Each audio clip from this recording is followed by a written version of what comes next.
અમદાવાદની લક્ષ international school Shantipura ખાતે 18મી all Ahmedabad district level Shitoryu karate championship 2024નું આયોજન કરવામાં આવ્યું હતું, જેમાં 12 વર્ષીય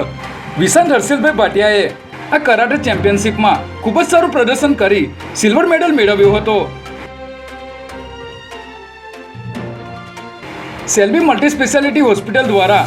અમદાવાદ મેનેજમેન્ટ એસોસિએશન ખાતે એક ખાનગી મીડિયા ગ્રુપના સહયોગથી લિવર હેલ્થ અવેરનેસ સિમ્પોસિયસનું આયોજન કરવામાં આવ્યું હતું, જેમાં ડૉક્ટર અંકુર ગર્ગ, ડૉક્ટર પવનકુમાર સિંઘ, ડૉક્ટર ભાવિન વસાવડા અને ડૉક્ટર મૌનિલ તોમરની આગેવાનીમાં લગભગ 400 જેટલા લોકોએ આ ઇન્ટરેક્ટિવ સેશનમાં ભાગ લીધો હતો. આ કાર્યક્રમમાં નરેન્દ્ર મોદી વિચાર મંચના સંગઠન મંત્રી શ્રી હેતલબેન ચોકસી પણ હાજર રહ્યા હતા.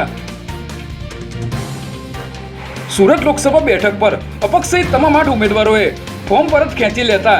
ભાજપના ઉમેદવાર મુકેશ દલાલ બિનહરીફ ચૂંટાઈ ગયા છે, જેમાં સુરત લોકસભા બેઠક પર છેલ્લા 2 દિવસથી ચાલી રહેલા રાજકીય ડ્રામા બાદ કોંગ્રેસના ઉમેદવાર નિલેશ કુંભાણીનું ફોર્મ રદ કરવામાં આવ્યું હતું, ત્યારે અપક્ષ સહિત તમામ 8 ઉમેદવારોએ ફોર્મ પરત ખેંચી લેતા ગુજરાતના ઇતિહાસમાં પ્રથમવાર ભાજપના ઉમેદવાર મુકેશ દલાલ ચૂંટણી લડ્યા વગર જ વિજેતા બન્યા છે. ત્યારે આ મામલે શક્તિસિંહ ગોહિલે જણાવ્યું હતું કે અમારી લીગલ ટીમ સુપ્રીમ કોર્ટમાં જવા માટે તપાસ કરી રહી છે.